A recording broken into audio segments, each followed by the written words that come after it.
this guide, I'm going to show you guys how to fix Spotify not working. Let's get started. The very first thing you want to do is check the server status of Spotify. For that, launch your preferred browser, type in Spotify server status and search for it. Different website links will appear. Navigate to this one, Down Detector. Now check whether Spotify is having some issues.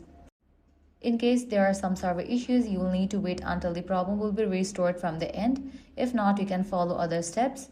Check your internet connection. Make sure you have stable internet connection. You can switch between network, Wi-Fi and cellular data. Next up, launch your Spotify, then force close the Spotify app.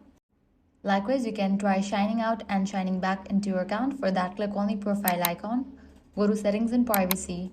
Navigate to the option logout, confirm it, wait for a few seconds and log in back. Likewise, check for app updates. Launch your App Store or Play Store, search for the app Spotify. Once app appears, if you find the option update, click on it and update the app to its latest version. Lastly, if none of these solutions work, completely delete Spotify from your device and reinstall it.